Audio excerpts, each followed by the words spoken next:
Hi, I'm Linda, and this is No Frills ASMR.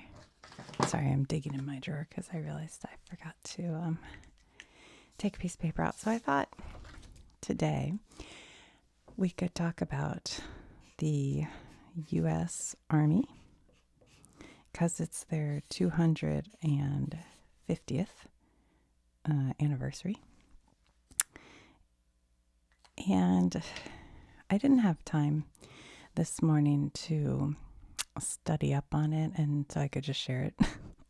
So I thought we could use my iPad to just look up some history and kind of take a look at it. Hopefully that'll be okay. I have a meeting in a little bit here, so if I get a call, I may have to end the video, but hopefully that it shouldn't be. I have this blankie. I thought it's Cooper's, blanket. We could set the iPad on so it doesn't make a lot of ruckus. This is like a vintage. Okay, so I was kind of looking, and I found this. This is army.mil, so I'm assuming this is a legitimate, an official website of the U.S. government, so it should be good. Okay, so the U.S. Army, America's first national institution. Since its official establishment, June 14th, 1775. I thought that was interesting. So it's pre-Revolutionary War. Well, pre-revolution, pre-Declaration of Independence. Let me rephrase that. More than a year before the Declaration of Independence, the U.S. Army has played a vital role in the growth and development of the American nation, drawing on both long-standing militia traditions and recently introduced professional standards. It won the new republic's independence in an arduous 8-year struggle against Great Britain. At times, the Army provided the lone symbol of nationhood around which patriots rallied. So they show 1774, the Boston Port Act. In the wake of the Boston Tea Party, the British Parliament closed the port of Boston to ships.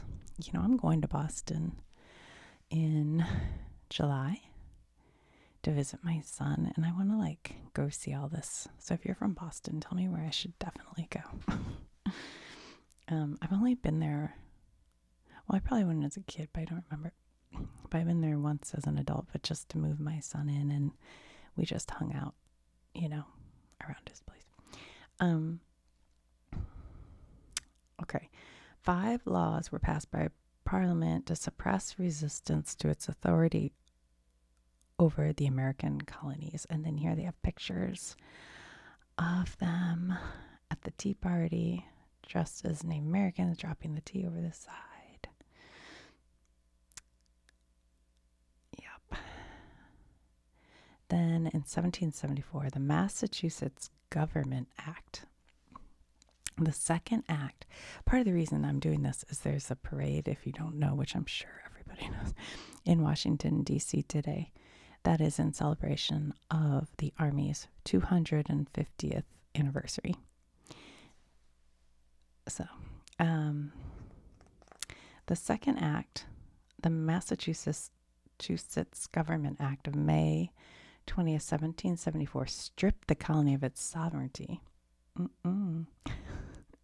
Many throughout the 13 colonies viewed this act as a most egregious and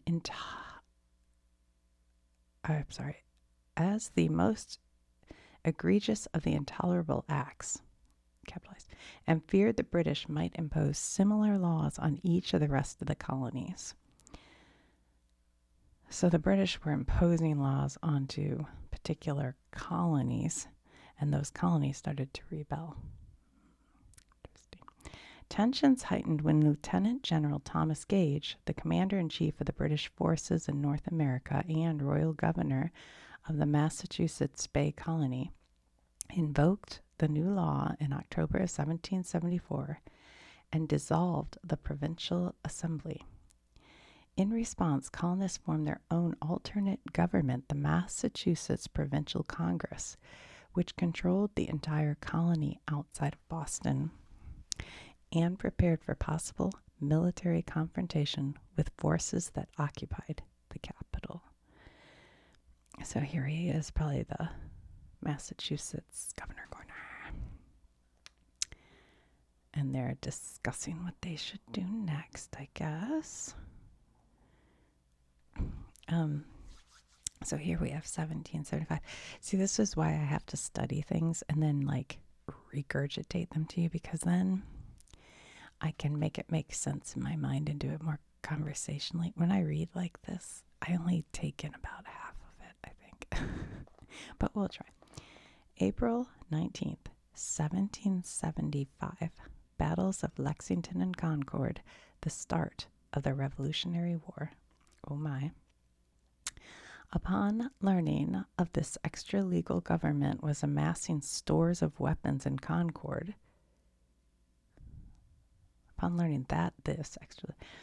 about 20 miles from Boston, Gage sent a military expedition, April 18, 1775, to seize and destroy all munitions his men could find. See, I understood that wrong. So he's sticking with the British. He's not. I thought he was like rising up. Nope, he's not. Okay. This led to an exchange of musketry between local militia and British troops at the Village Green in Lexington and at the Old North Bridge in Concord on April 19, 1775, signaling the start of the Revolutionary War. Militia units and other volunteers from Massachusetts quickly converged on Cambridge. They formed what became known as the New England Army of Observations and put the British forces posted at Boston under siege. So here's Boston, and there's the Lexington and Concord. Red indicates British movement. Dashed lines indicate flanking parties. I see their little dashed lines. Okay. And then here they are. I guess this is the militia, because the British would be the red coats, which you can't quite see over here. There they are. They're the British, and here the militia. May 10th, convening the Second Continental Congress. Now that fighting had begun, the Massachusetts Provincial Congress looked to the Continental Congress, which convened on May 10th in Philadelphia, for assistance from the other 12 colonies of British America. After much discussion, the delegates resolved to create an army that would represent not just New England, but all of the British colonies on the continent of North America. Okay, so here they are, all the probably governors of the different colonies meeting up with their cool little buckle shoes and like velvet outfits and their ponytails. Cute. Okay, and then here we have the establishment of the Continental Army, June 14th, 1775. So, 250 years ago.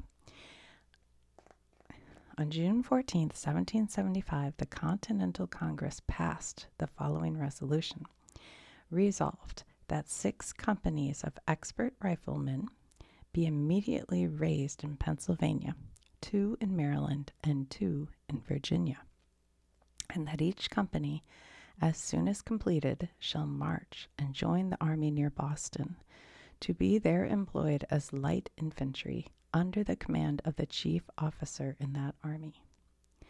With this resolution, the Continental Congress adopted the New England Army of Observation, making it a Continental Army, a united colonial fighting force.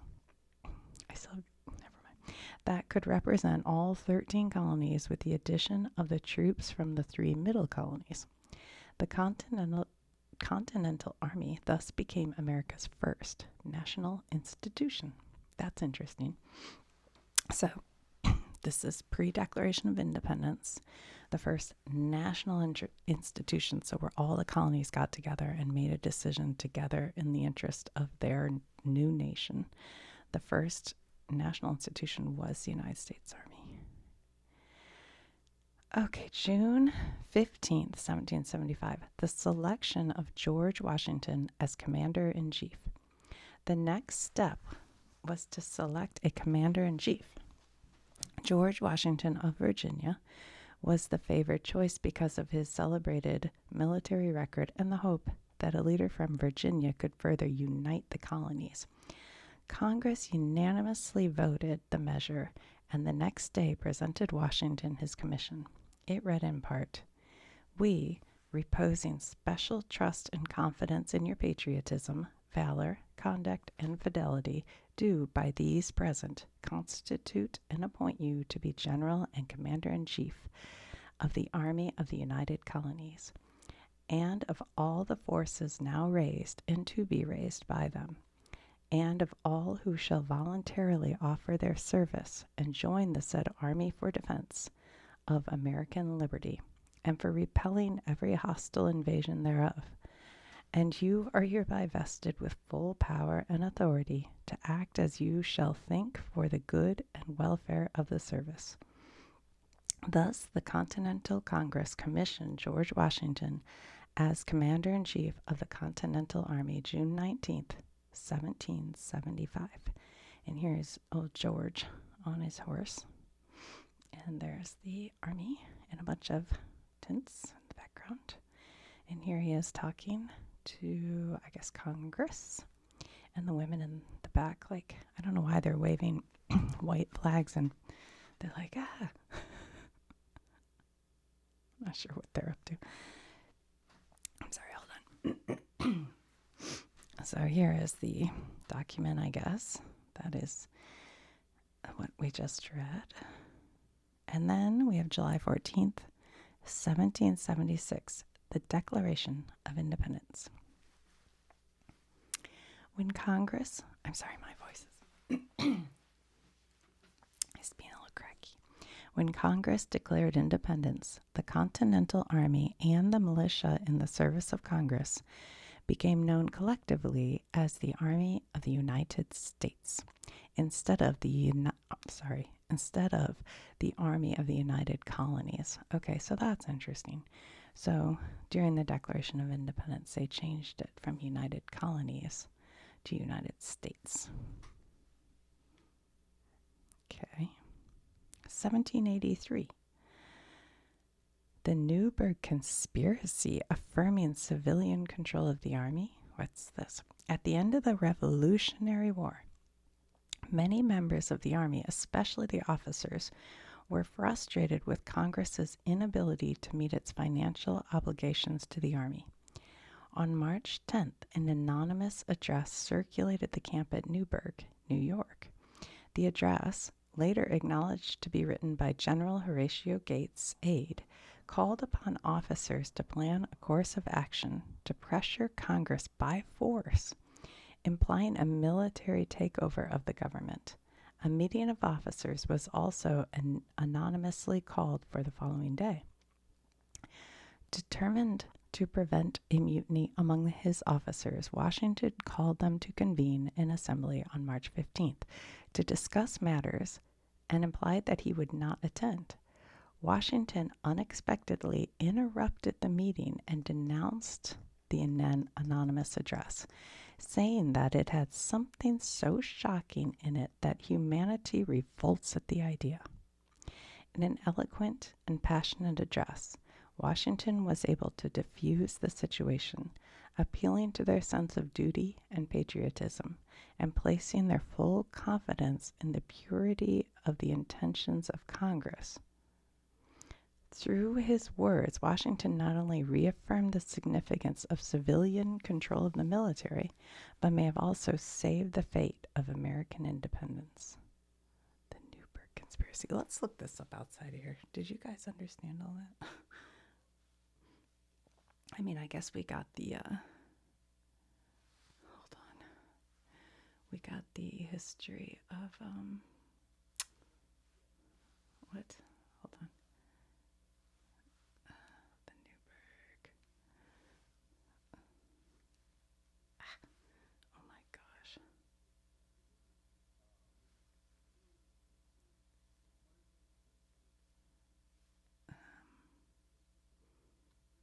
This is what AI. Okay, the Newberg conspiracy was a planned threat by the Continental Army officers in March of 1783, near the end of the Revolutionary War, to challenge the authority of the Confederation Congress over unpaid wages and pensions. Well, they didn't mention that part.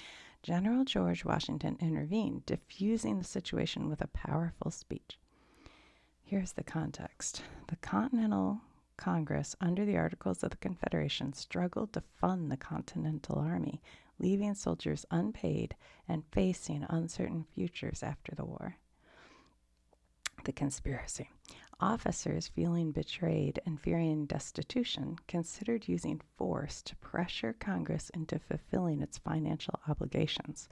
Some even contemplated a military coup. Washington, despite understanding the soldiers' grievances, strongly opposed any challenge to civilian authority. He addressed the officers, urging them to maintain loyalty to Congress and promising to advocate for their needs. The Newberg Address. His speech, known as the Newberg Address, is considered a pivotal moment in American history. It highlighted the importance of civilian control of the military and the need for unity and trust in the new nation. Washington's intervention successfully calmed the unrest, and Congress eventually approved a compromise to pay the officers.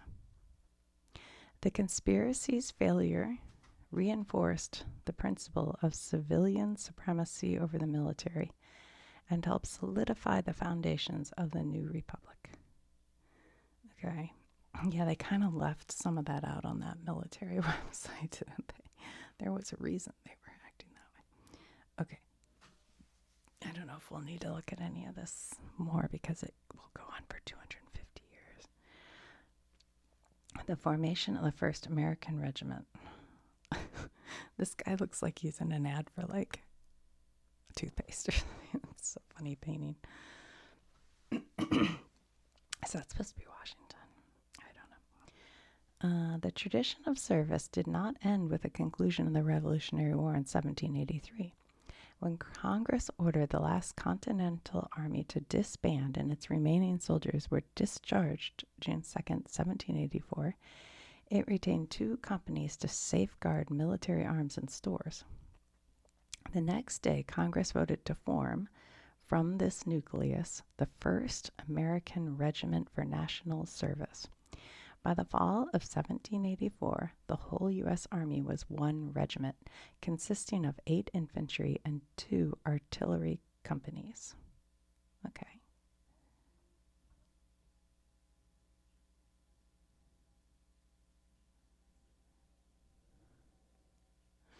(1789) Creation of the Department of War.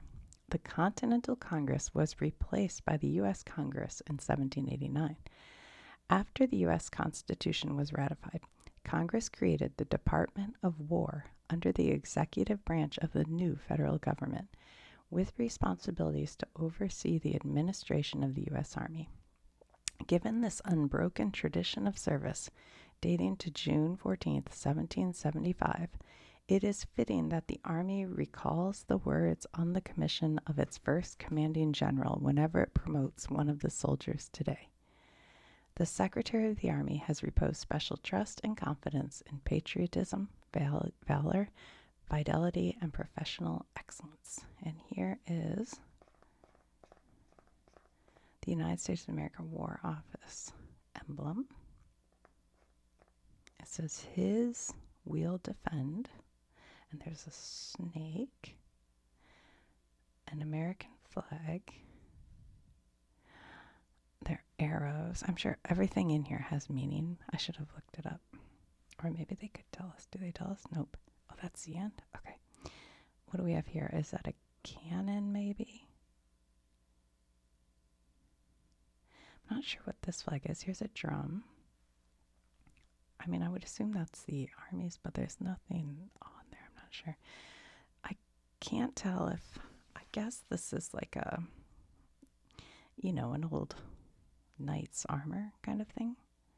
But it could be a woman's dress. I'm not sure. I'm sure it's armor. There's a cannon. Oops. What? Oops. Oops. Oh, shit. Sorry. What are these little round things? Are they cannonballs? Maybe. And then a sleepy time cap? I don't think so. I don't know.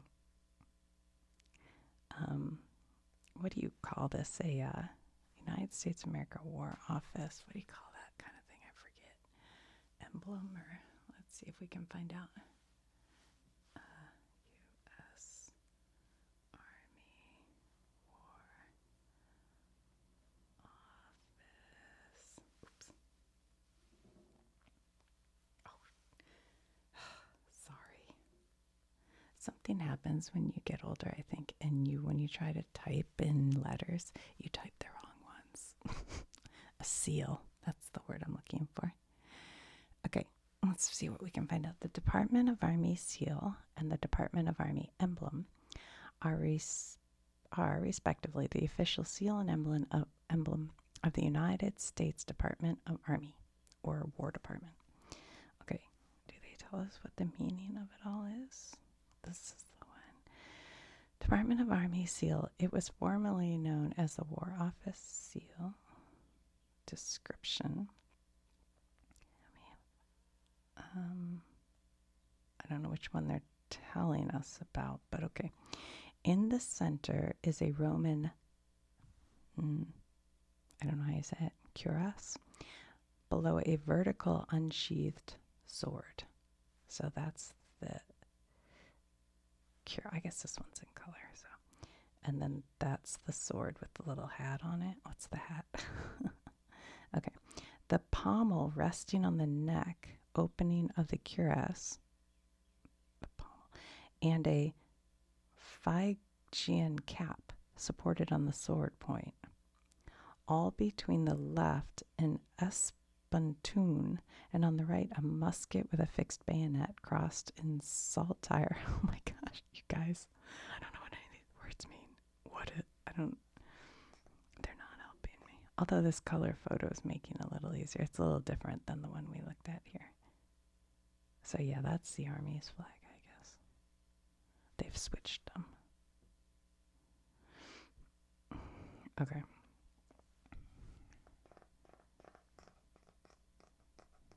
It has remained unchanged until 1947, when the War Office banner was replaced with the Department of Army. Okay. All right, we're going to find out what these things, what is this hat? A Phrygian, Phrygian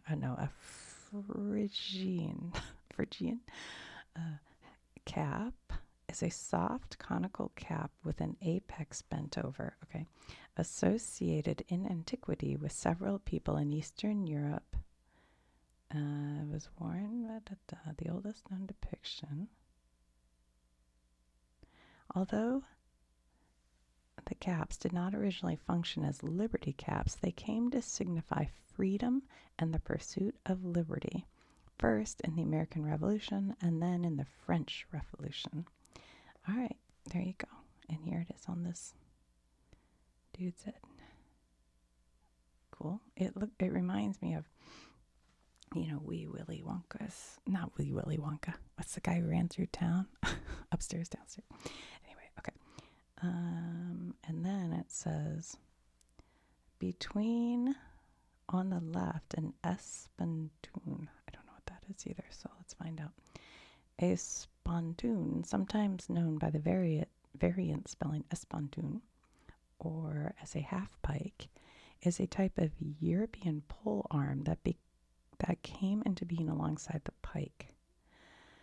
It was commonly used from the mid-17th to the early 19th century, but it was used to a much lesser extent.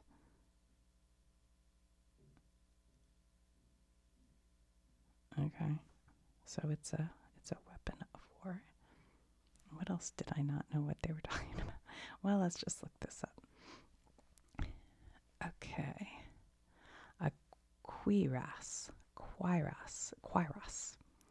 I saying that? I don't know. Is a piece of armor that covers the torso, formed of one or more pieces of metal or other rigid material. Okay, we kind of figured that, right? All right. What do they say about the army, do they? 15, British, Japanese, World War I. What do we have? You'd think they'd talk about it here. Nope. Okay. Back. A musket. We all know what a musket is, right? I say that, but if I have to, it's a gun. A musket is a muzzle-loaded long weapon. I just don't think I can say that word. It can get you kicked off. That appeared as a smoothbore weapon in the early 16th century.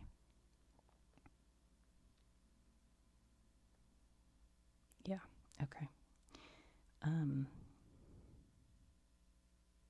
My son was just at he's out west, and he sent me a picture from some shooting range where they shoot like these old weapons, like old. I don't know what he was doing. He's like, I'm doing it old school. Okay.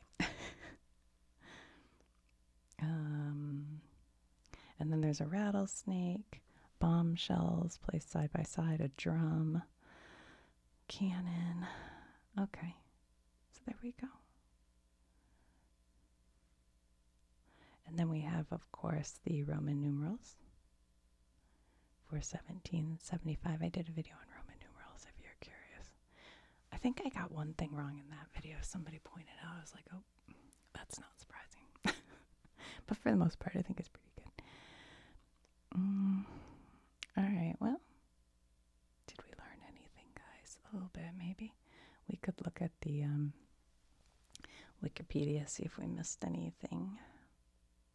It's called the United States Department of War, also called the War Department. Oh, I guess I put in, okay, Department of Army, let's see. Department of Army, one of 3 military departments. That's one thing. I thought this parade today was like a military, 250 years of military. And then I was corrected and said, no, it's actually the Army. I was like, oh, okay. And that's kind of what brought me to this video. Anywho.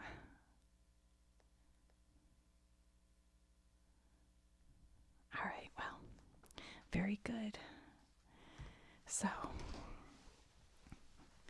I don't know if that was interesting or not, but away we go. All right, guys, I will talk to you soon. Go put Cooper's bed